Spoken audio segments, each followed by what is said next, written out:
Hello everyone, welcome to PW pharma. My name is Pankaj Dagar, your pharma mentor. आज की इस video में हम लोग डिस्कस करने वाले हैं all India free mock test का सॉल्यूशन, जो कि मॉक टेस्ट 4 है। सर, ये मॉक टेस्ट क्या है? पीडब्ल्यू फार्मा ने एक इनिशिएटिव लिया है जिसके थ्रू हम हर संडे को एक टेस्ट कंडक्ट कराते हैं दोपहर 12 बजे से। इसके अंदर 50 क्वेश्चंस पूछे जाते हैं और ये टेस्ट एकदम फ्री है, ताकि ऑल इंडिया जितने भी जीपैट एस्पायरेंट्स हैं वो सब इसके अंदर पार्टिसिपेट कर सकें और ये चेक कर सकें कि वो कहां स्टैंड कर रहे हैं अपनी प्रिपरेशन के अंदर। राइट। संडे को ये टेस्ट कंडक्ट कराने के बाद मंडे को उसी टेस्ट का प्रॉपर एक्सप्लेनेशन मिलता है और आज की इस वीडियो में मैं वही एक्सप्लेन करके बताने वाला हूं। राइट, क्योंकि इस बार का जो सिलेबस था वो ऑर्गेनिक केमिस्ट्री से रिलेटेड था, तो सारे जो क्वेश्चंस थे वो सब के सब ऑर्गेनिक केमिस्ट्री के ही हैं। अगर आपने ये टेस्ट मिस किए हैं तो आप पीडब्ल्यू फार्मा पर जाकर जीपैट वीकली शॉर्ट सर्च कर सकते हो, वहां पर टेस्ट के अंदर एनरोल कर सकते हो, वो भी फ्री ऑफ कॉस्ट। प्लस अगले वीक किस किस सब्जेक्ट का टेस्ट होगा वो भी आप सिलेबस डाउनलोड कर कर अपने पास रख सकते हो। So let's begin with the question and explanation. और पहला क्वेश्चन है जो कि पूछा गया था, benzene undergoes Friedel Crafts alkylation with isopropyl bromide in the presence of anhydrous AlCl3 to form. ये जो क्वेश्चन है यहां पर इलेक्ट्रोफिलिक सब्स्टिट्यूशन रिएक्शन से ये क्वेश्चन पूछा गया है, जहां पे बेंजीन के साथ रिएक्शन कराई है आइसोप्रोपाइल ब्रोमाइड की, CH3 CH Br CH3, और यहां पर रिएजेंट लिया है AlCl3, यानी कि ये proper electrophilic substitution reaction.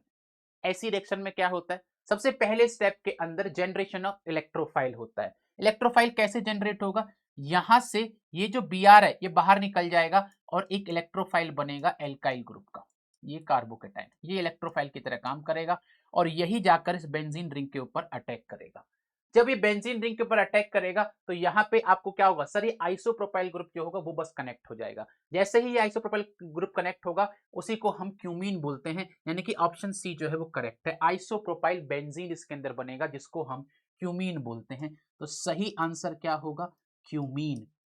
CH इधर CH3 इधर CH3, ये इसका सही आंसर है, यही इसका सही आंसर है। Right, so option C is correct. I hope आपने भी यही ऑप्शन चूज किया होगा टेस्ट के अंदर। अगला सवाल आपके सामने, ये इसका एक्सप्लेनेशन है, आप चाहो तो इसको पढ़ सकते हो या फिर स्क्रीनशॉट लेकर रख सकते हो ताकि फ्यूचर में भी आपको ये हेल्प करे। अगला सवाल, identify the product formed when cholestene is treated with Br2। ये सवाल जीपैट का है, PYQ है ये, और इस सवाल में बच्चे बहुत कंफ्यूज हुए थे जब एग्जाम देकर आए थे। मुझे याद है अभी भी कि इस सवाल के बाद बच्चे बोल रहे थे सर हमको कैसे पता होगा, हमको तो 2 कोलेस्टीन का स्ट्रक्चर ही नहीं पता था, कैसे ब्रोमीन। अरे सुनो ध्यान से एक बार, ब्रोमीन का एडिशन कराना है 2 कोलेस्टीन, अरे सेकंड पोजीशन पर वहां पर डबल बॉन्ड है, तो ये ब्रोमीन कहां जाकर अटैच होगा, सेकंड पोजीशन पर ही अटैच होगा ना। और ऐसा आपके सामने सिर्फ एक ही ऑप्शन था, एक ही ऑप्शन था, आपको दिमाग लगाना ही नहीं था। क्लियरली बोला है कि सेकंड पोजीशन के ऊपर डबल बॉन्ड प्रेजेंट है तो ब्रोमीन वहीं तो जाकर अटैक करेगा, यानी कि सेकंड और थर्ड पोजीशन पर ही डाइब्रोमो लगेगा, वही इसका सही आंसर था। राइट, अगर आप चाहो तो इसका स्ट्रक्चर भी देख सकते हो, यहां पे ही जाकर ब्रोमीन का एडिशन होगा। क्लियर, चलिए, which of the following is formed as a result of homolytic bond cleavage. देखिए, जब भी हम कोई रिएक्शन कराते हैं उस रिएक्शन के अंदर पुराने बॉन्ड टूटते हैं, नए बॉन्ड बनते हैं। राइट, अब ये मान लीजिए हमारे पास कोई एक बॉन्ड है, आप जानते हो कोवलेंट बॉन्ड के अंदर म्यूचुअल शेयरिंग होती है, दोनों एटम जो होंगे वो म्यूचुअली एग्री करेंगे कि एक इलेक्ट्रॉन इधर से आएगा, एक इलेक्ट्रॉन इधर से आएगा। अगर ये बॉन्ड टूटता है, बॉन्ड का क्लीवेज होता है, और वो बॉन्ड क्लीवेज कुछ इस तरीके से होता है, यानी कि हेट्रोलाइटिक, यानी कि एक तरफ दोनों इलेक्ट्रॉन चले गए, एक तरफ एक भी इलेक्ट्रॉन नहीं गया, ऐसे केस में कार्बोकेटाइन और कार्ब एनायन बनते हैं। लेकिन यहां बोल रहा है आपको कि होमोलाइटिक बॉन्ड क्लीवेज हुआ है, मतलब कि यहां पर जो बॉन्ड का ब्रेक हुआ है वो एकदम सेंटर ऑफ द बॉन्ड से हुआ है, ऐसे केस में आपके सामने दो फ्री रेडिकल्स बनते हैं, यानी कि सर होमोलैटिक बॉन्ड क्लीवेज जो होता है उसमें फ्री रेडिकल्स बनते हैं। ऑप्शन बी एकदम करेक्ट है, ऑप्शन बी एकदम करेक्ट है, राइट। अगर ये हेट्रोलाइटिक बॉन्ड क्लीवेज होता तो कार्बोनाइन भी बनता, कार्बोकैटायन भी बनता। क्लियर? चलिए भाई, which of the following test is used to distinguish between primary, secondary and tertiary amines? Primary amine, tertiary अमीन और सेकेंडरी अमीन, इनको अगर डिफ्रेंशिएट करना होता है तो हम एक रिएजेंट यूज करते हैं जिसका स्ट्रक्चर है ये और नाम होता है बेंजीन सल्फोनिल क्लोराइड।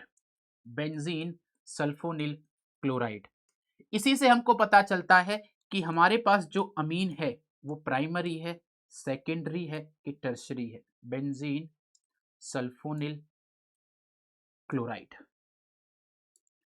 साथ ही साथ हम यहां पर यूज करते हैं एक NaOH सॉल्यूशन आप बोल सकते हो या एल्कली सॉल्यूशन बोल सकते हो। एक बेसिक मीडियम यूज करते हैं हम लोग बेसिकली, है ना। एल्कली सॉल्यूशन हम लोग यूज करते हैं या फिर NaOH सॉल्यूशन हम डायरेक्टली यूज करते हैं, हम बोल सकते हैं।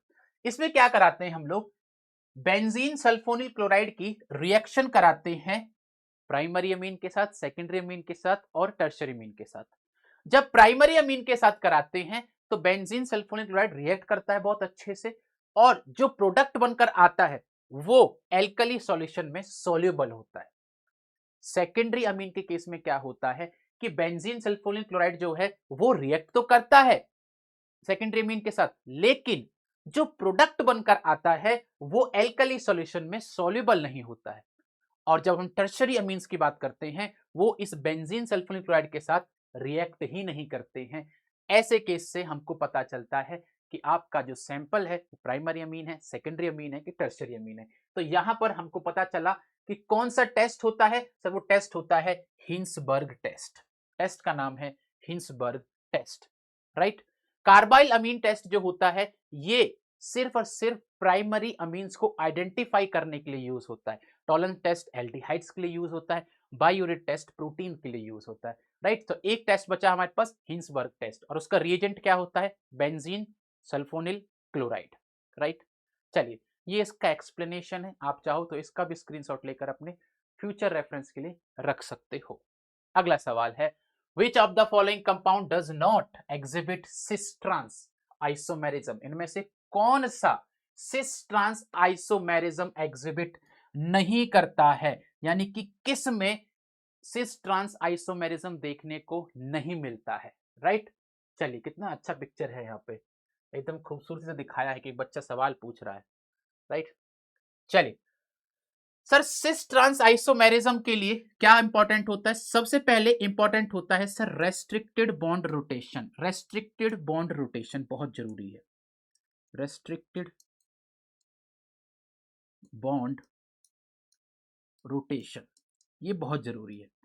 रेस्ट्रिक्टेड बॉन्ड रोटेशन आपको दो तरीके से मिल सकती है, या तो वहां पर डबल बॉन्ड प्रेजेंट हो या फिर साइक्लिक रिंग प्रेजेंट हो। इन दोनों केस में आपको restricted bond rotation, restricted bond rotation मतलब जब कोई सिंगल बॉन्ड से दो एटम जुड़े होते हैं तो वो पूरा 360 डिग्री रोटेट कर सकता है, लेकिन अगर डबल बॉन्ड होता है तो डबल बॉन्ड में वो रोटेट नहीं कर सकता है। सिर्फ आप क्या कर सकते हो, आप उस बॉन्ड को ब्रेक करके ही रोटेट कर सकते हो, राइट। चलिए उसके बाद अगली चीज जो रिक्वायर्ड होती है वो होती है, इनको हम बोलते हैं रेस्ट्रिक्टेड साइट। इन रेस्ट्रिक्टेड साइट के ऊपर जो दो एटम लगेंगे या ग्रुप ऑफ एटम लगेंगे वो डिफरेंट होने चाहिए, यानी कि ये ए और बी ये दोनों कभी भी सेम नहीं होने चाहिए। A should not be equal to B, ये ध्यान रखना होता है। अब हमको पता करना है कि इनमें से ऐसा कौन सा कंडीशन है जिसके अंदर ये दोनों कंडीशन फुलफिल नहीं हो रही है, कौन से ऑप्शन में ये दोनों कंडीशन फुलफिल नहीं हो रही है। एक है हमारे पास but two en one ol, but two en one ol. अगर मैं इस स्ट्रक्चर को बनाऊं ब्यूट टू इन और वन ऑल, यही है ना, one ol, but two en one ol, है ना। यहां पर एक हाइड्रोजन लगेगा, यहां पर एक हाइड्रोजन लगेगा, ये बन गया यहां पर but two en one ol. यहां पे आप देखोगे रेस्ट्रिक्टेड बॉन्ड रोटेशन है, यहां एक हाइड्रोजन है, यहां एक मिथाइल है, यहां एक हाइड्रोजन है, यहां पर CH2OH है, दैट मीन्स कि सर ये दोनों अलग अलग ग्रुप हैं, ये 100% ज्योमेट्रिकल आइसोमेरिज्म शो करेगा। But one en CH2 double bond CH single bond CH2 CH3, यहां पर रेस्ट्रिक्टेड बॉन्ड रोटेशन तो है, लेकिन इस कार्बन पर दोनों एटम हाइड्रोजन ही प्रेजेंट है, यानी कि ये ज्योमेट्रिकल आइसोमेरिज्म शो नहीं करेगा। और आपसे वही पूछा है कि कौन सा सिस ट्रांस आइसोमेरिज्म शो नहीं करेगा, option B is correct, option B is correct, right, B option एकदम सही है। अगला सवाल, ये आपको एक्सप्लेनेशन दिया हुआ है यहाँ पे, how many conformational isomers of n butane are anti and gauche conformation, कितने कन्फर्मेशन होते हैं एन ब्यूटेन के अंदर, उनमें से कितने एंटी और गॉच प्रेजेंट होते हैं। आपसे ये पूछा है कि एंटी और गॉच कितने होते हैं, राइट। जब ये भी आप कन्फर्मेशनल स्ट्रक्चर बनाते हो, खासकर ब्यूटेन का, तो ये कैसे बनता है, ये एक कार्बन हो गया, एक ये कार्बन हो गया, यहां पर आपको इसके 3 एटम हो गए, है ना, और साथ ही साथ इसके 3 एटम हो गए, ये होता है। और इसमें अगर हम यहाँ एक CH3 लगा दें, यहाँ एक CH3 लगा दें, यहाँ पर H, यहाँ पर H, यहाँ पर H और यहाँ पर H, इसको हम एंटी बोलते हैं, दिस इज एंटी फॉर्म। और एन ब्यूटेन के केस में सिर्फ एक ही एंटी फॉर्म प्रेजेंट होती है, एक ही एंटी फॉर्म प्रेजेंट होती है, यानी कि ये दोनों ऑप्शन तो हमारे ऐसे ही कट गए, बचा एक ऑप्शन, एक में 1 गॉच है और 2 गॉच है। गॉच यहाँ पर 2 होते हैं, गॉच कुछ नहीं है, गॉच इज अ स्टैगर्ड फॉर्म, गॉच जो होता है ना, इसी को हम स्टैगर्ड फॉर्म ही बोलते हैं, staggered form, staggered form, right. Eclipsed form जो होती है वो हमारे पास यहाँ पर 3 होती हैं और 2 हमारे पास यहाँ पे गॉच फॉर्म होती है और एक एंटी फॉर्म होती है, राइट। सो आंसर सही क्या हो गया, 1 anti 2 gauche form, option C is correct, C option एकदम सही है। मैंने यहाँ पे शायद स्ट्रक्चर आपको दिखाए भी होंगे। ये इक्लिप्स्ड फॉर्म है, इक्लिप्स्ड फॉर्म तब होती है जब 0 डिग्री एंगल होता है ना, थीटा की वैल्यू 0 होती है। उसके बाद गॉच फॉर्म आ गए, ये स्टैगर्ड फॉर्म है, ये भी एक तरीके की यहाँ पे इक्लिप्स्ड फॉर्म है ना, इसको हम पार्शियली इक्लिप्स्ड बोलते हैं, this is partial eclipsed, this is fully eclipsed, क्योंकि यहाँ पर जो दोनों बल्कियर ग्रुप है वो साथ में 0 डिग्री पर है, सबसे ज्यादा रिपल्सन आपको यही मिलेगा, सबसे लेस स्टेबल यही फॉर्म होगी, फुली इक्लिप्स्ड है, this is partial eclipsed, this is gauche form और staggered form, this is also a gauche form, this is partially eclipsed, this is anti form, ये अलग अलग यहाँ पे कन्फर्मेशनल आइसोमर हैं ब्यूटेन के, राइट। चलिए अगला सवाल, व्हेन एल्कीन्स आर इपॉक्सीडाइज्ड, बहुत बच्चों ने तो इसको लैंग्वेज को पढ़ने की कोशिश भी नहीं की होगी, when alkenes are epoxidized with optically active peroxide, आप एल्कीन को जब इपॉक्सीडेशन करते हो और वो भी पर एसिड ऐसा जो कि ऑप्टिकली एक्टिव है, ऑप्टिकली एक्टिव ही इपॉक्साइड बनता है, एल्कीन का अगर आपने इपॉक्सीडेशन किया वो भी इन प्रेजेंस ऑफ पर एसिड, ऑप्टिकली एक्टिव पर एसिड, तो ऑप्टिकली एक्टिव इपॉक्साइड ही बनता है अंडर आइडेंटिकल कंडीशंस। अगर आप इपॉक्सीडेशन करते हो इब्यूटूइन का विद पर ऑक्सी कैम्फोरिक एसिड, ये भी ऑप्टिकली इनएक्टिव होगा, ये अनइक्वल अमाउंट देता है ऑफ एनेंशियोमेरिक इपॉक्साइड्स, ठीक है। Then however epoxidation of Z-butene under the same condition affords only, जब आप E-butene का इपॉक्सीडेशन करते हो पर ऑक्सी कैम्फोरिक एसिड, तो वहां पर आपको क्या मिलता है, अनइक्वल अमाउंट ऑफ एनेंशियोमेरिक इपॉक्साइड्स मिलता है, लेकिन जब आप Z2-butene का करते हो तो आपको मीजो इपॉक्साइड मिलता है, यानी कि ऑप्शन सी यहां पर एकदम सही है, option C is correct, option C is correct, right. अगला सवाल है, which of the following is the correct heteroatom prefix for nitrogen in heterocyclic nomenclature। मैं आशा करता हूं ये क्वेश्चन किसी का भी गलत नहीं हुआ होगा, क्योंकि अभी तक जितने भी क्वेश्चंस आए हैं उन सब में ये बहुत ही ज्यादा आसान क्वेश्चन है, ठीक है। हेट्रोसाइक्लिक कंपाउंड के अंदर जो हम हेट्रोएटम यूज करते हैं, नाइट्रोजन, ऑक्सीजन, सल्फर, फॉस्फोरस, ये सब, और इनके लिए जो हम प्रीफिक्स यूज करते हैं, इसके लिए यूज करते हैं एजा, इसके लिए ऑक्सा, इसके लिए यूज करते हैं थाया, और इसके लिए यूज करते हैं फॉस्फा, है ना। आपसे नाइट्रोजन का पूछा है और नाइट्रोजन के लिए हम लोग एजा यूज करते हैं, so option A is correct, A option जो है एकदम करेक्ट है, option A is correct. Clear. अगला सवाल, ये टेबल है, इसमें नोमेनक्लेचर के लिए कौन कौन से हेटेरोएटम के लिए कौन कौन सा प्रीफिक्स यूज किया जाता है वो बताया गया है यहाँ पे, है ना। चलिए, controlled alkylation of a ketone by an enamine intermediate is known as. Controlled alkylation, अगर आपको इसका सही आंसर नहीं भी पता था तो आप इसको एलिमिनेशन मेथड से कर सकते थे। जब हम मैनिक रिएक्शन की बात करते हैं तो यहाँ पर हमारे पास एक प्राइमरी या सेकेंडरी अमीन होता है, एक इनोलाइजेबल एल्डिहाइड होता है और एक नॉन इनोलाइजेबल कार्बोनिल कंपाउंड होता है ना। ये हमारे पास अलग अलग होते हैं। खासकर हम यहाँ पर इनोलाइजेबल कीटोन यूज करते हैं और फॉर्मल्डिहाइड यूज करते हैं और अमीन यूज करते हैं, और इन सब से हमको बीटा अमाइनो कार्बोनिल कंपाउंड देखने को मिलता है। This is manic reaction. Robinson annulation के अंदर हम क्या कराते हैं, साइक्लाइजेशन कराते हैं, ये भी नहीं हो सकता। बेम्फोर्ड स्टीबन में हम एक्सट्रैक्शन ऑफ एल्कीन करते हैं, ये भी नहीं हो सकता। एक ही बचता है ऑप्शन सी, स्टॉर्क रिएक्शन, क्योंकि स्टॉर्क रिएक्शन के अंदर हम क्या करते हैं, कीटोन का एल्काइलेशन करते हैं लेकिन एक कंट्रोल्ड एनवायरनमेंट में, और उसके अंदर जो इंटरमीडिएट बनता है वो इनामीन बनता है। तो यहाँ पर ऑप्शन सी जो है वो एकदम करेक्ट है, right.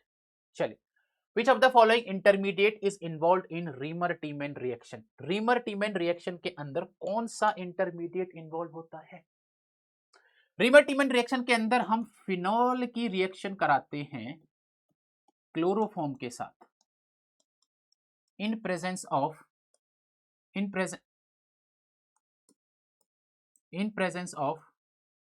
KOH, in presence of KOH, और यहां से आपको सैलिसल्डिहाइड मिलता है। यही होता है इस रिएक्शन के अंदर, सैलिसल्डिहाइड मिलता है। क्लियर। इसमें KOH जो है वो पहले रिएक्ट करता है क्लोरोफॉर्म के साथ और यहां से आपको एक डाइक्लोरोकार्बिन देखने को मिलता है।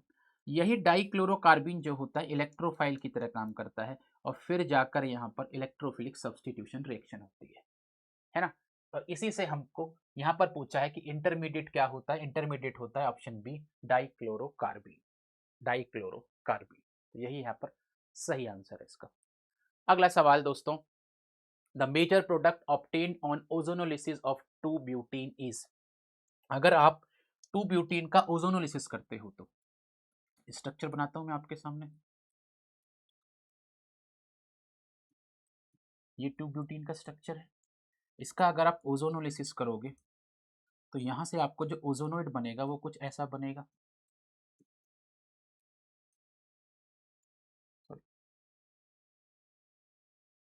कुछ ऐसा बनेगा, राइट। हाइड्रोजन जो वो एज इट इज रहेंगे, यहाँ पे H, यहाँ पे H, राइट। ये कुछ ऐसा ऐसा बन गया यहाँ पर। अब ये टूटेगा, है ना, और जब ये टूटेगा तो यहां से एक एल्डिहाइड निकलेगा, यहां से एक एल्डिहाइड निकलेगा, यानी कि यहां पर 2 मॉलिक्यूल निकलेंगे इथेनॉल के, 2 molecules of ethanol, 2 molecules of ethanol. So option B is correct. Ethanol यहां पर सही आंसर होगा। Correct option will be ethanol.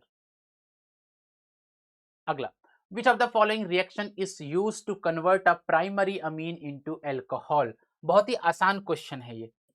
Primary amines को एल्कोहल में कन्वर्ट करना है। देखो हमारे पास एनिलीन जो होता है ये एक प्राइमरी अमीन होता है और यहां से एल्कोहल में कन्वर्ट करना इसको बहुत ही आसान होता है। फिनॉल में कन्वर्ट कर दिया उसको, राइट। कैसे करते हैं इसको सर, NaNO2 साथ में HCl और साथ में वाटर, 0 से 5 डिग्री सेल्सियस टेम्परेचर, यानी कि सर ये रिएक्शन जो होती है वो कहलाती है सैंडमेयर रिएक्शन, सैंडमेयर रिएक्शन कहलाती है, right. So option C is correct. अगला सवाल, arrange the following alkene in decreasing order of stability.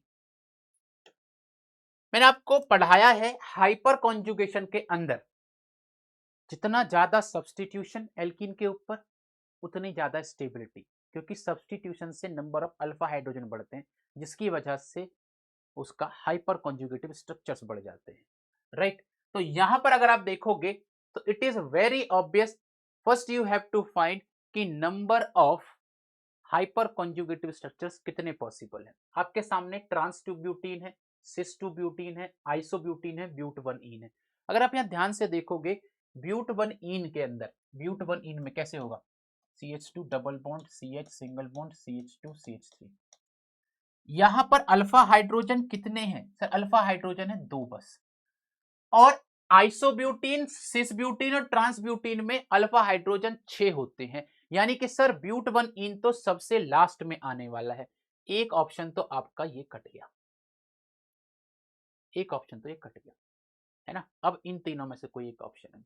अब आपको एक बात और पता होगी, ट्रांस टू ब्यूटीन सिस टू ब्यूटीन से हमेशा ज्यादा स्टेबल होगा। इवन कोई भी एल्कीन हो, ट्रांसफॉर्म जो होती है वो सिस फॉर्म से ज्यादा स्टेबल होती है। तो यहां पे अगर देखोगे आप, यहां पे अगर देखोगे कोई ऐसी फॉर्म है आपके पास जिसमें सिस को आगे दिया हुआ हो? नहीं, ऐसी कोई फॉर्म नहीं है, सब में सिस पीछे ही है। ठीक है, उसके बाद बात करते हैं आइसोब्यूटीन की और ट्रांसब्यूटीन की। आइसोब्यूटीन के अंदर जो 6 अल्फा हाइड्रोजन होते हैं वो एक ही कार्बन से एसोसिएटेड होते हैं, लेकिन ट्रांस टू ब्यूटीन के अंदर जो 6 अल्फा हाइड्रोजन होते हैं वो 2 अलग अलग कार्बन पर होते हैं।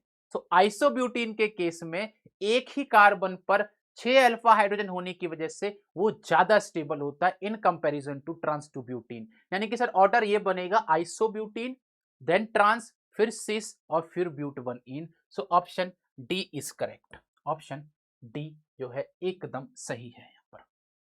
क्लियर? चलिए अगला सवाल। Aryl fluorides are prepared by the controlled thermal decomposition of dry aryl diazonium fluoroborates in which the following reaction. जैसे ही आपसे बात आ जाए फ्लोराइड्स की, एराइल फ्लोराइड्स की, समझ जाना हम बात कर रहे हैं बाल सीमेन रिएक्शन की। बाल सीमेन रिएक्शन के अंदर हम एनिलीन की रिएक्शन कराते हैं, उसको डाइएजोनियम सॉल्ट के अंदर कन्वर्ट करते हैं, फिर उसको हम एराइल डाइएजोनियम फ्लोरोबोरेट कन्वर्ट कराते हैं और वहां से हमको क्या मिलता है सर? उसको हीट करने की वजह से नाइट्रोजन जो होती है वो निकल जाती है और हमको एराइल फ्लोराइड देखने को मिलता है। Right, so option B is correct. ये रही यहां पर रिएक्शन, ये रही रिएक्शन, है ना, ये रही रिएक्शन। अगला सवाल है, according to the Oppenauer oxidation, 2024 के अंदर आया था जीपैट में सवाल, oxidation of a secondary alcohol to a ketone in presence of acetone is carried out which of the following reagent. आपको बताना है एक्स जो है वो यहां पर क्या रहने वाला है। जीपैट 2024 में ये सवाल पूछा गया था और इसका सही आंसर क्या है? Aluminium tert butoxide, aluminium tert butoxide. Option A is correct, option A is correct. Right, चलिए अगला सवाल है, the conversion of n propyl m tolyl ketone to m n butyl toluene is carried out using which of the following reagent. ये सवाल 2022 के अंदर पूछा गया था। इस सवाल में प्रॉब्लम क्या थी? इस सवाल के अंदर प्रॉब्लम ये थी कि यहां पर ये जो बता रहे हैं, ये बोल रहे हैं कि भाई हमारे पास क्या है,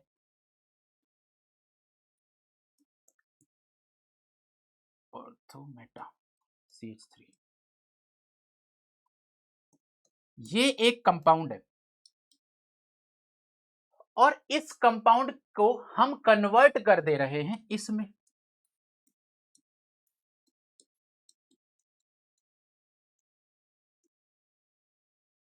ये कर रहे हैं ना हम लोग, ठीक है। यानी कि इस कार्बोनिल फंक्शनैलिटी को हम रिड्यूस कर दे रहे हैं और हाइड्रोकार्बन में कन्वर्ट कर दे रहे हैं।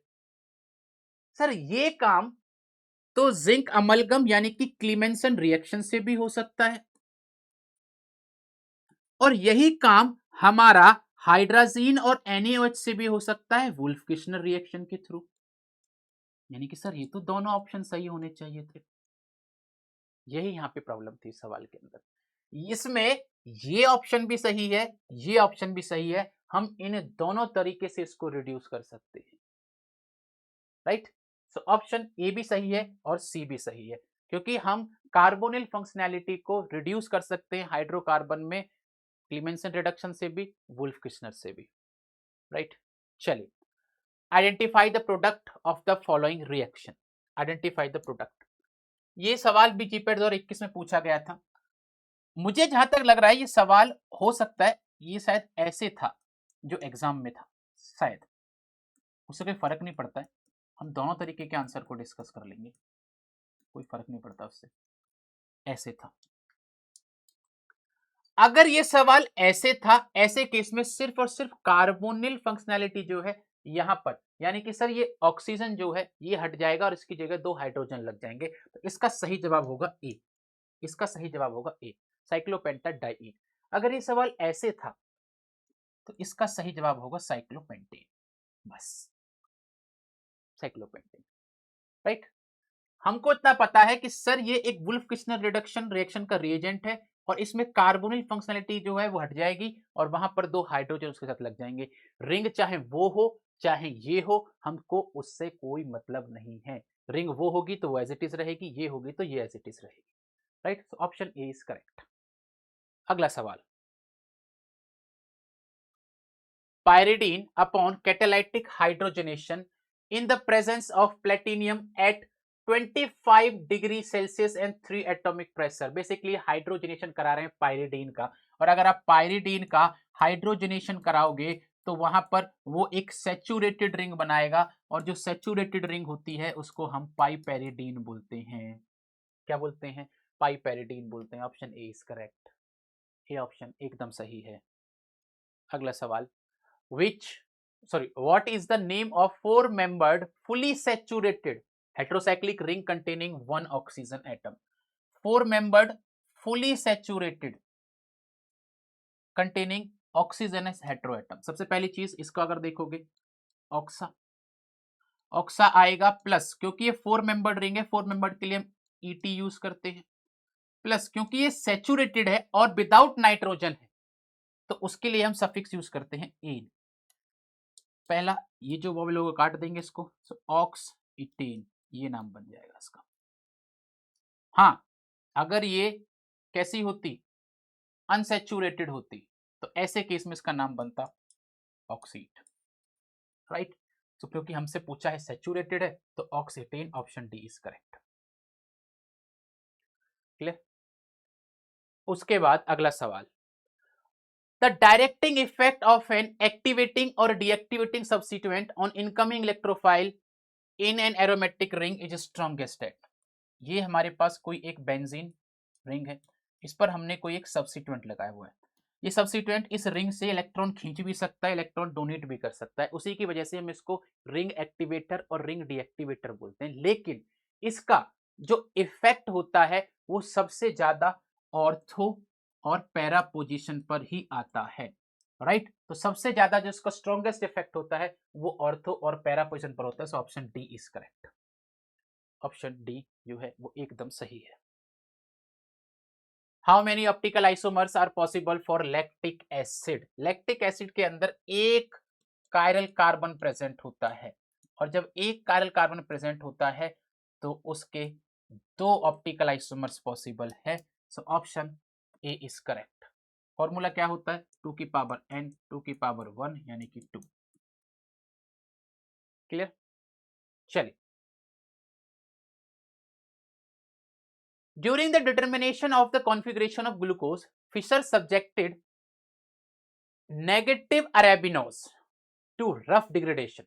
The 4 sugar obtained after degradation was 4 carbon sugar जो obtained होती है वो क्या होगी? देखो, अगर आप रफ डिग्रेडेशन कराओगे ना तो उसमें आपका कार्बन कम होगा लेकिन कॉन्फ़िगरेशन चेंज नहीं होगी। पहली चीज तो वो एरिथ्रोज बनेगा 4 कार्बन कंटेनिंग, और वो जो यहां पर कॉन्फ़िगरेशन है वही कॉन्फ़िगरेशन रहेगी, यानी ऑप्शन सी जो है वो करेक्ट है। कॉन्फ़िगरेशन चेंज नहीं होती है रफ डिग्रेडेशन से, वहां से सिर्फ कार्बन नंबर चेंज होते हैं। So option C is correct. Which of the following rearrangement involves the migration of a group from carbon to an electron deficient nitrogen atom? इनमें से कौन सा रीअरेंजमेंट ऐसा होता है जिसके अंदर माइग्रेशन होता है कार्बन से इलेक्ट्रॉन डेफिशिएंट नाइट्रोजन के ऊपर? जहां भी आपकी बात आए कार्बन से नाइट्रोजन के ऊपर इलेक्ट्रॉन्स का ट्रांसफर हो रहा है, दैट मीन्स कि वो बैकमैन रीअरेंजमेंट रिएक्शन है।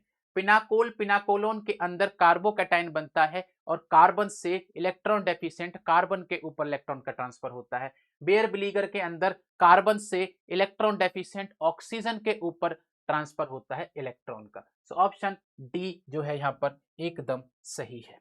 Option D is correct.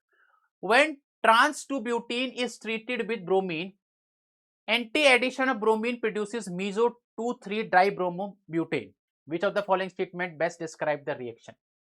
अगर ट्रांस टू ब्यूटेन की बात करोगे तो वहां पर आपको मीजो कंपाउंड देखने को मिलेगा। ऐसे केस में ये जो रिएक्शन है वो stereo specific and stereo selective है। So option A is correct. A option जो है वो करेक्ट है यहाँ पे, है ना।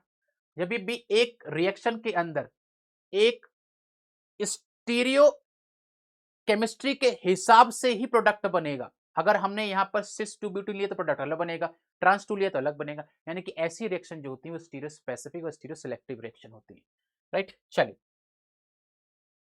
IUPAC name of tartaric acid is, tartaric acid का आईयूपीएसी नेम क्या होता है? टार्टरिक एसिड का स्ट्रक्चर बनता है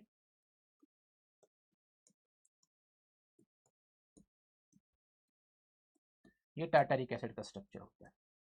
यहाँ पे अगर आप नंबरिंग करने जाओगे तो 1 2 3 4, 2 और 3 पर डाई हाइड्रोक्सी है और 1 और 4 पर डाइओइक एसिड है और 4 कार्बन है। यानी कि 2 3 di hydroxy butane 1 4 dioic acid, है ना। So option A is correct. Option A is correct. ये ऑप्शन यहाँ पर एकदम सही है। प्रोपेनॉन एंड 2 हाइड्रोक्सी प्रोपीन, ये कौन सा आइसोमर शो करते हैं, कौन सा आइसोमरिज्म शो करते हैं? नाम से भी समझ में आ रहा होगा आपको, प्रोपेनॉन। प्रोपेनॉन, प्रोपेनॉन हो गया, है ना। ये कीटोन हो गया और साथ ही साथ में यहाँ पे क्या हो रहा है, ये दोनों एक दूसरे के टॉटोमर्स है। These are tautomers of each other. So option D is correct. D option एकदम सही है। अगला सवाल है, the total number of stereo isomers possible for a compound with the molecular formula C6H12O6, यानी कि ये ग्लूकोज की बात कर रहे हैं, कंटेनिंग 4 कायरल सेंटर्स। मैंने भी आपको बताया था किसी भी कंपाउंड के अंदर जितने कायरल सेंटर्स होते हैं उसको 2 की पावर पर रख देते हैं। यानी कि यह होगा 2 इंटू 2 इंटू 2 इंटू 2, 2 दूनी 4, 4 दूनी 8, 8 दूनी 16, यानी कि आंसर आ जाएगा 16। 16 वहां पर स्टीरियो आइसोमर्स होंगे ग्लूकोज के, क्योंकि उसके अंदर 4 कायरल कार्बन है। क्लियर। अगला सवाल, phenol on treatment with bromine in presence of carbon disulphide at 0 degree gives. अगर आप फिनॉल की रिएक्शन कराओगे, फिनॉल की रिएक्शन कराओगे ब्रोमीन के साथ, लेकिन आप एक तो टेम्परेचर कम रख रहे हो यहां पर और नॉन पोलर सॉल्वेंट ले रहे हो, नॉन पोलर सॉल्वेंट भी ले रहे हो, नॉन पोलर सॉल्वेंट है ये। तो ऐसे केस में जो आपके प्रोडक्ट बनेंगे वो बनेंगे ये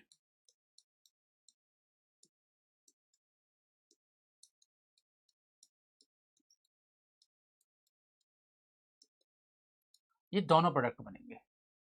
ये सवाल पूछा गया था जीपेट 2022 में और यहां पर एक्चुअल में उन्होंने जो करेक्ट आंसर दिया था वो दिया था ए, 4 ब्रोमोफिनॉल। लेकिन उन्होंने इस क्वेश्चन के अंदर एक गलती करी थी। इस क्वेश्चन में लिखना चाहिए था कि मेजर प्रोडक्ट क्या बनेगा। मेजर प्रोडक्ट क्या बनेगा, क्योंकि प्रोडक्ट तो दोनों बनेंगे, मेजर प्रोडक्ट ये बनेगा, ये मेजर बनता है, वो माइनर बनता है। तो ये उन्होंने ध्यान नहीं दिया क्वेश्चन डिजाइन करते वक्त। तो ऑप्शन ए जो है वो एकदम सही है यहाँ पे, है ना। चलिए,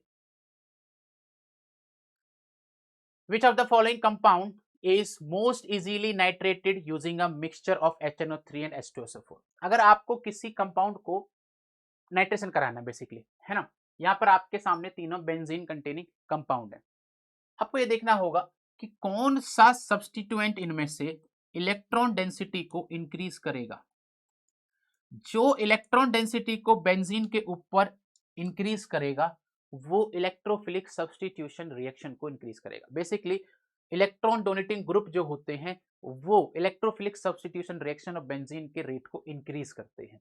यहां पर आप देखोगे नाइट्रो, क्लोरो और फ्लोरो, ये तीनों के तीनों इलेक्ट्रॉन विड्रॉइंग ग्रुप है, लेकिन टॉल्यूइन में जो CH3 है ये इलेक्ट्रॉन डोनेटिंग ग्रुप है, यानी कि ये इलेक्ट्रॉन डेंसिटी को इंक्रीज करेगा, यानी कि रिंग को एक्टिवेट करेगा, इलेक्ट्रोफिलिक सब्स्टिट्यूशन रिएक्शन के रेट को इंक्रीज करेगा, इसीलिए इसके अंदर सबसे फास्ट रिएक्शन होगी, मोस्ट इजीली रिएक्शन टॉल्यूइन के अंदर होगी, है ना। तो टॉल्यूइन जो है यहाँ पर करेक्ट ऑप्शन है।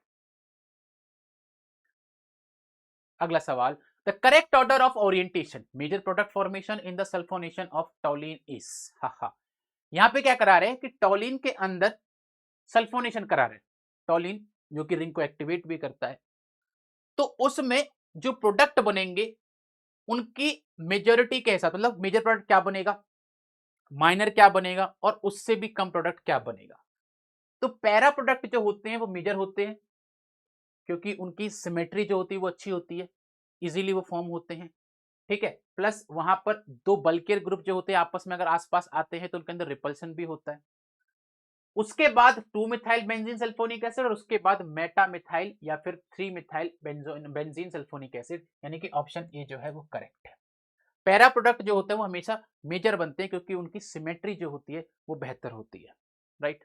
चलिए, among the following organic compound which one is non aromatic, अगर आप यहां बात करोगे बेंजीन एरोमेटिक होता है, बेंजीन एरोमेटिक होता है, बेंजीन एरोमेटिक होता है। उसके बाद अगर आप बात करोगे इसकी साइक्लोपेंटा डाइइनाइल एनायन, साइक्लोपेंटा डाइइनाइल एनायन जो होता है ये भी एरोमेटिक होता है, लेकिन यहाँ पर क्योंकि फ्री रेडिकल है और यहाँ पर कॉन्जुगेशन जो है वो कंप्लीट नहीं हो पाएगा, जिसकी वजह से यही कंपाउंड जो है वो नॉन एरोमेटिक है, राइट। चलिए, ऑप्शन बी करेक्ट था वहां पर। Electrophilic substitution of pyridine when carried out in presence of KNO3 and concentrated H2SO4 at 300 degree Celsius, इससे आपको क्या मिलेगा। भाई हमको नाइट्रेशन कराना है ना, वो भी किसका, पायरिडीन का। आप जानते हो पायरिडीन के अंदर नाइट्रेशन आप कहां कहां का, मतलब कोई भी आप इलेक्ट्रोफिलिक सब्स्टिट्यूशन कहां कहां करा सकते हो, आप यहां करा सकते हो, आप यहां करा सकते हो, है ना। लेकिन जब आप यहां कराते हो, यहां कराते हो या फिर आप यहां कराते हो, इस वाले केस में, इस वाले केस में नाइट्रोजन के ऊपर पॉजिटिव चार्ज आ जाता है रेजोनेंस के दौरान, क्योंकि कोई इलेक्ट्रोफाइल अगर आएगा तो दूसरे एटम पर क्या होगा, पॉजिटिव चार्ज आएगा, डबल बॉन्ड टूटेगा, राइट। तो उसके जो रेजोनेटिंग स्ट्रक्चर बनते हैं उनमें पॉजिटिव चार्ज आता है, लेकिन जब भी हम थर्ड पोजीशन पर कोई भी सब्स्टिट्यूएंट ऐड करते हैं तो ऐसे केस में नाइट्रोजन के ऊपर पॉजिटिव चार्ज नहीं आता है, इसीलिए सबसे ज्यादा जो प्रिफरेबल साइट होती है पायरिडीन के ऊपर वो होती है थर्ड साइट, यानी कि सर यहाँ पर जो नाइट्रो ग्रुप आएगा वो थर्ड पर आएगा, B 3 nitro pyridine, 3 nitro pyridine, right.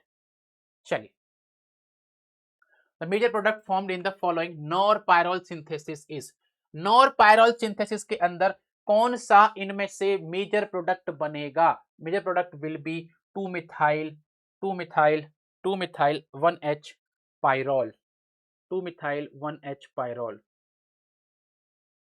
2 methyl 1H pyrrole, है ना। देखो भाई 2 मिथाइल, इसमें ये चीज गलत लिखी हुई है यहाँ पे ना, इसको प्लीज कट कर दीजिएगा, बनेगा 2 मिथाइल 1H पायरोल, लेकिन वो ए नहीं है, ए तो 3 मिथाइल हो गया ना, नंबरिंग तो यहां से होती है, ये है 2 मिथाइल पायरोल, तो 1 2, है ना।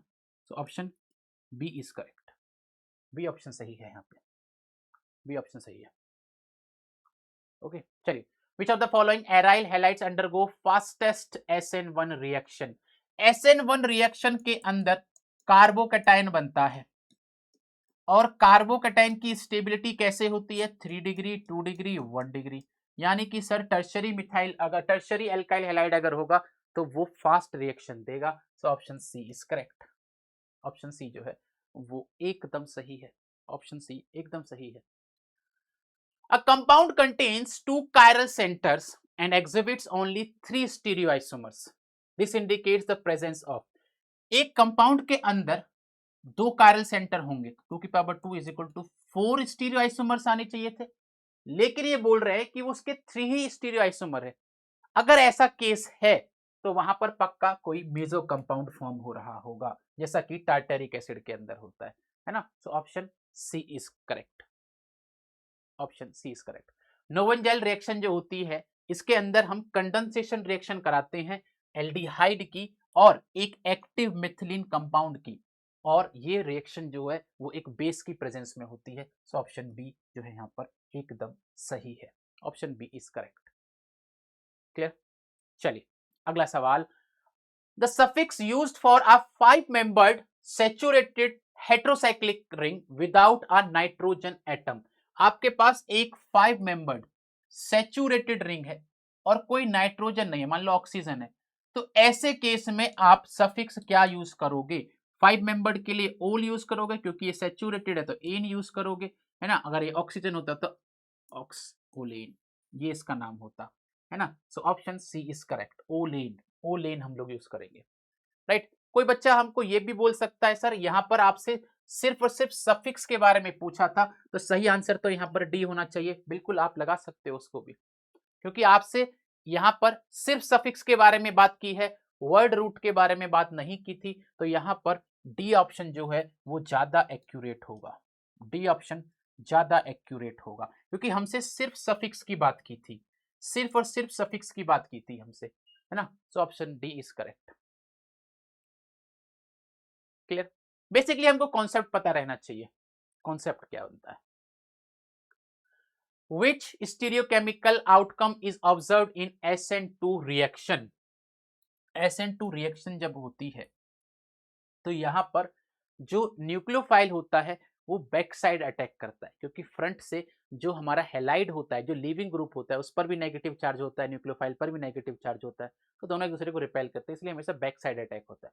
बैक साइड अटैक होने की वजह से जो प्रोडक्ट बनकर आता है उसके अंदर आपको वॉल्डन इन्वर्जन देखने को मिलता है। So option D is correct. मुझे लगता है ये सब बच्चों ने मैक्सिमम ने ठीक ही किया होगा, है ना। रेसिमाइजेशन जो होता है वो SN1 रिएक्शन की प्रॉपर्टी होती है, SN1 रिएक्शन के अंदर रेसिमाइजेशन होता है, राइट। चलिए, rate law for an SN2 reaction is correctly expressed at, SN2 reaction के अंदर एक ही स्टेप होता है, वही रेट डिटरमाइनिंग स्टेप भी होता है, उसके अंदर एल्काइल हैलाइड भी होता है, न्यूक्लियोफाइल भी होता है, तो उनकी दोनों की कंसंट्रेशन पर ही रेट डिपेंड करता है, इसलिए option D is correct, option D जो है वो एकदम सही है। ये सब क्वेश्चंस आपको बहुत आसान लगे होंगे, लड्डू क्वेश्चंस लगे होंगे कि ये तो सब ऐसे ही थे, right. Which of the following electrophile is a neutral molecule? इस पर चार्ज है, इस पर चार्ज है, इस पर चार्ज है, यही एक न्यूट्रल मॉलिक्यूल है, लेकिन ये इलेक्ट्रोफाइल की तरह काम करता है न्यूट्रल मॉलिक्यूल होते हुए भी, क्योंकि इसका जो सेंट्रल एटम है उसका ऑक्टेट कंप्लीट नहीं होता है, लुईस एसिड की तरह भी काम करता है ये, क्योंकि इसको इलेक्ट्रॉन चाहिए होते हैं।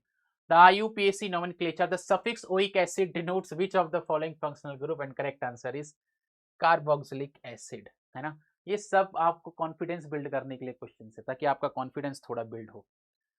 अगला सवाल है, according to the IUPAC longest chain rule, the first step in naming alkane is to select the longest continuous chain. सबसे पहला काम होता है कि हम लॉन्गेस्ट कॉन्टिन्यूअस चेन को चूज करें, उसके बाद हम नंबरिंग की तरफ जाते हैं, राइट। चलिए, option, which of the following heterocyclic compound is aromatic? इनमें से कौन सा हेटेरोसाइक्लिक कंपाउंड एरोमेटिक है? पायरोल एरोमेटिक होता है, थायोफिन एरोमेटिक होता है, फ्यूरन एरोमेटिक होता है, यानी कि सही आंसर क्या होगा? ऑप्शन डी, ऑप्शन डी जो है वो एकदम करेक्ट है। क्लियर? चलिए अगला सवाल, which of the following intermediates are formed by heterolytic bond fission? अभी मैंने स्टार्टिंग में, मुझे लगता था दूसरा या तीसरा ही क्वेश्चन था जिसके अंदर आपसे डिस्कशन किया था कि हेटेरोलाइटिक बॉन्ड फिजन जब होता है तो वो अनइक्वल डिस्ट्रीब्यूशन होता है, यानी कि वहां कार्बोकैटायन भी बनेगा, कार्ब एनायन भी बनेगा, दोनों बनते हैं, यानी कि यहां पर both B and C is correct. Free radical homolytic bond fission के अंदर बनता है, राइट। चलिए अगला सवाल है, which of the following is a benzo fused heterocyclic compound? Benzene fused heterocyclic compound, अगर आप बात करोगे पाइरिडाजीन की, पाइरिडाजीन की अगर मैं बात करूं, स्ट्रक्चर कैसे बनेगा इसका, ये सब स्ट्रक्चर्स आपको याद होने चाहिए, ये टॉपर की निशानी होती है भाई कि हाँ हमको सारे स्ट्रक्चर से याद है। दिस इज द पाइरिडाजीन स्ट्रक्चर, इसमें 1 और 2 पोजीशन पर क्या होते हैं? नाइट्रोजन प्रेजेंट होते हैं। अगर ये 1 3 पर प्रेजेंट होते तो ये पायरिमिडीन होता, 1 4 पर प्रेजेंट होते तो ये पायराजीन होता, राइट। फ्यूरान का स्ट्रक्चर कैसे बनता है सर? ये तो हमको पता है। क्यूनोलिन का स्ट्रक्चर कैसे बनता है सर? यहाँ पर बेंजीन रिंग जो होती है वो पायरिडीन के साथ फ्यूज होती है, वही हमसे पूछा गया है यहाँ पर sir. Benzo fused with which of the following benzo fused, अच्छा हम तो ये पूछा है, okay so option C is correct. Pyrimidine 1 और 3 पोजीशन के ऊपर होता है, राइट। चलिए, according to the Markovnikov's rule, the addition of HX to an unsymmetrical alkene proceeds through which type of the mechanism। देखो मार्कोनिकॉफ रूल के हिसाब से जब आप HX को ऐड करते हो तो ये H प्लस एक्स माइनस में टूटता है, और यहाँ पर ये न्यूक्लियोफाइल की तरह काम करता है, ये इलेक्ट्रोफाइल की तरह काम करता है। और ऐसी रिएक्शन में जिसमें हाइड्रोजन पहले जाकर अटैक करता है, उसके पीछे न्यूक्लियोफाइल करता है, ऐसी रिएक्शन को हम इलेक्ट्रोफिलिक एडिशन रिएक्शन बोलते हैं। इलेक्ट्रोफिलिक एडिशन रिएक्शन बोलते हैं। इसके अंदर जो मैकेनिज्म होता है, वैसे तो एडिशन रिएक्शन का मैकेनिज्म होता है, बट क्योंकि सवाल में पूछा है तो आयोनिक मैकेनिज्म हम उसको बोल सकते हैं। अदरवाइज वो एक एडिशन मैकेनिज्म को फॉलो करता है, एडिशन मैकेनिज्म को, है ना, एडिशन रिएक्शन मैकेनिज्म को फॉलो करता है। क्लियर। चलिए, इलेक्ट्रोफिलिक एडिशन रिएक्शन को खासकर बोल सकते हैं हम, electrophilic addition reaction. When 2-bromo-3-methyl-butane is treated with sodium methoxide in ethanol, ये एलिमिनेशन रिएक्शन का क्वेश्चन, आपसे पूछा मेजर प्रोडक्ट क्या बनेगा, यहाँ पे एलिमिनेशन रिएक्शन का क्वेश्चन है। CH3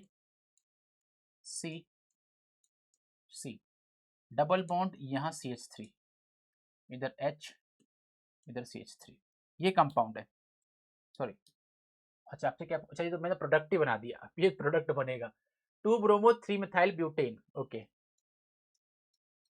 2-bromo-3-methyl-butane, ये बनेगा प्रोडक्ट, मतलब ये है इसका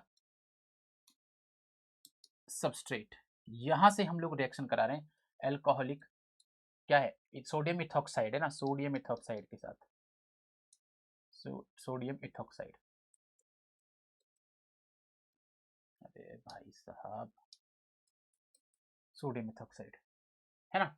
चलिए, सो यहाँ पर जो सही आंसर होगा वो क्या होगा, ये 2 पर और 3 पर, 2 पर और 3 पर, 3 पर मिथाइल है, 2 पर यहाँ पर हमारे पास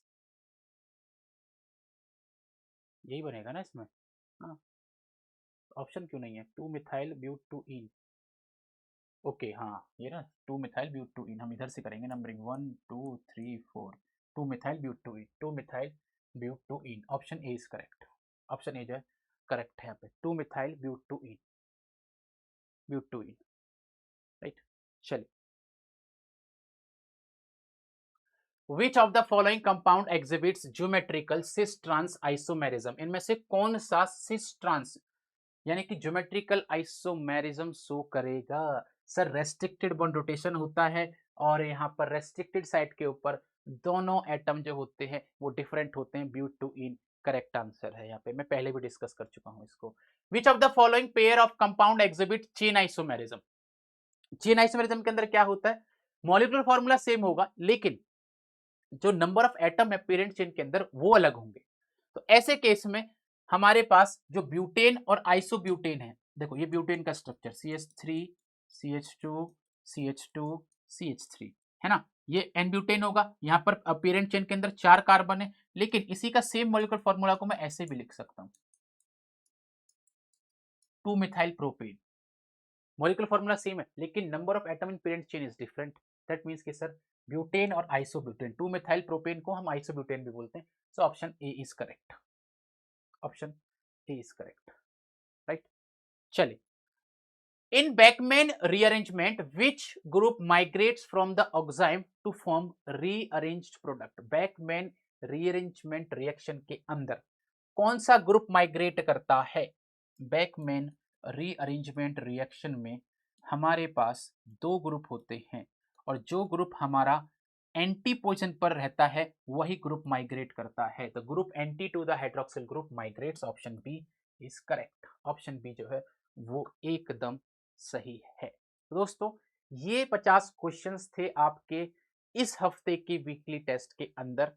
आई होप आपने इन क्वेश्चंस को एंजॉय किया होगा और आपका कॉन्फिडेंस भी बढ़ा होगा। अगर आप में से किसी बच्चे से कोई क्वेश्चन सॉल्व नहीं होगा, उसी के लिए हमने यहाँ पर एक्सप्लेनेशन दिया है, राइट। तो आज की इस वीडियो में इतना ही।